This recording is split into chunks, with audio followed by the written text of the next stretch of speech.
तो अब राहुल गांधी का मामला नेशनल से इंटरनेशनल हो गया है, क्योंकि अमेरिका के बाद अब जर्मनी राहुल गांधी के मामले में सामने आया है, जिस पर भारत का गुस्सा फूट पड़ा है।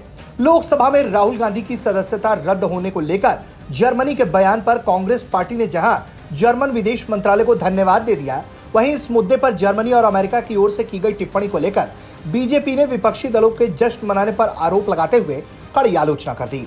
जर्मन विदेश मंत्रालय के प्रवक्ता की ओर से कहा गया कि हम उम्मीद करते हैं कि राहुल गांधी पर कार्रवाई करते हुए समय न्यायिक स्वतंत्रता के मानक और मौलिक अधिकारों का ध्यान रखा जाए। राहुल गांधी मामले पर जर्मनी की टिप्पणी पर कांग्रेस नेता और राज्यसभा सांसद दिग्विजय सिंह के पंख लग गए। उन्होंने ट्विटर पर लिखा, राहुल गांधी पर सरकार का अत्याचार ये दिखा रहा है कि भारत में किस तरह से लोकतंत्र से समझौता किया जा रहा है।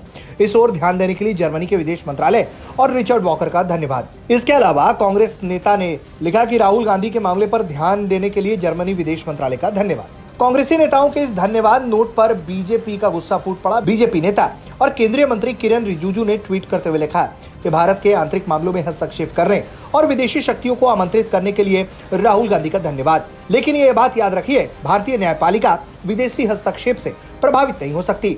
जर्मन विदेश मंत्रालय के एक प्रवक्ता ने राहुल गांधी के मामले पर कहा कि हमारी जानकारी के मुताबिक राहुल गांधी भी इस फैसले के खिलाफ अपील कर सकते हैं।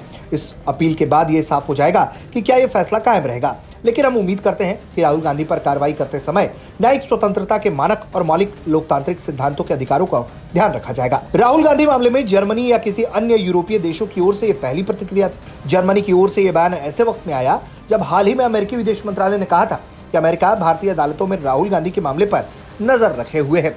जाहिर तौर पर इस तरह की टीका टिप्पणियों से भारत बुरी तरह से नाराज हो रहा है, क्योंकि ये भारत के आंतरिक मामलों में दखल देने जैसा है। यही कारण है कि केंद्रीय मंत्री किरेन रिजिजू की ओर से सीधे एक तरीके से चेतावनी दी गई कि भारत के लोकतांत्रिक और आंतरिक मामलों में किसी भी अन्य देश का वो सुझाव बर्दाश्त नहीं करेगा, क्योंकि जिस तरीके से भारत के आंतरिक मामलों और न्याय व्यवस्था पर टीका टिप्पणी की जा रही है, ये साफ साफ दर्शाता है कि जो तमाम दुनिया के दूसरे देश हैं वो मौका ढूंढ रहे हैं ताकि वो भारत को टारगेट कर सके। लेकिन जिस तरीके से भारत की ओर से पलटवार किया जा रहा है और जिस तरह से आज की ग्लोबल राजनीति में भारत ने अपना स्टैंड लिया हुआ है, उससे बहुत हद तक साफ है कि भारत इस तरह की चीजों को बर्दाश्त नहीं करेगा।